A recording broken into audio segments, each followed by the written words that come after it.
आरो साख्रिनि थाखायथ' एपइन्टमेन्टनि थाखाय जे बेबस्था जागोन बेयो मथे माबा जानानै थाखाबाय इन्टारभिउ जानानै थाखाबाय 3rd ग्रेड आरो 4th ग्रेडनि थाखाय दा बेयावहाय कुनु गोनो गोथो गैया बिथांमोना साख्रि मोनगोन जेखिनि एडभार्टाइज जादों एडभार्टाइज जाखांनायनि उनाव माखासे फरेस्ट ओनसोल फरेस्टनि थाखायबो जादों 3rd ग्रेडआव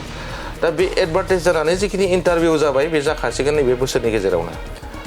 थारैनो बे समाव जों दा नोंथाङा VCDC लेभेलनि बाथ्रा बुंदों बेयाव मोनसे एड खालामनो सानदों सोंथिखौ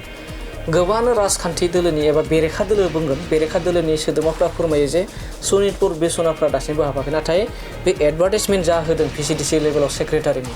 बिस्वनाथ सनितपुरनि 60 मेम्बार्स हाबखादों बेयाव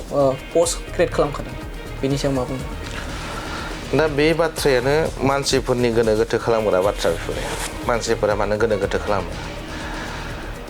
स्पष्ट भाबै बेखौ गभर्नरा मोनसे नटिफिकेसन होखाबाय जे सनितपुरनि सिमलिगुरि माबासिम जिखिनि माबाखौ आगमेन्टेसन खालामनाय जाबाय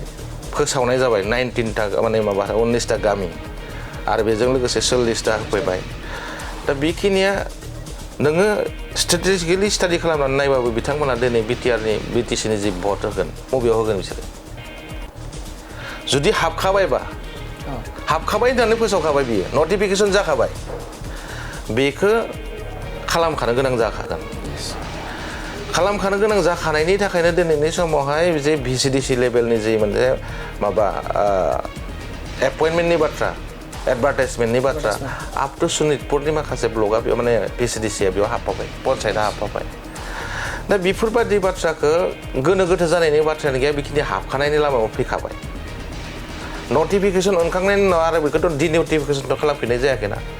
मात्र बेयाव प्रसेसआव मबेबा समावहाय लेन्डि जायो बे प्रसेसनि बेलायावहायसो बेवहाय थाबथानानै दङ आरो मोनसेल' बाथ्रा जानानै दङ जे बिटिआर एकर्डनि माखासे पावार एन्ड फांसन आगमेन्टेसननि जि बाथ्रायानो होन जियानो होन पावार एन्ड फांसन बारायनायनि बाथ्रायानो होनना बुङा मानो आर्टिकेल 125 एमेन्डमेन्टनि बाथ्रा बे एमेन्डमेन्टआ जानाय लोगो लोगो बेखिनिया गासैबो जाखागोन आरो बे एमेन्डमेन्टआ जानायनि लामायाव थांगासिनो दङ नैबे सेसननि गेजेरावनो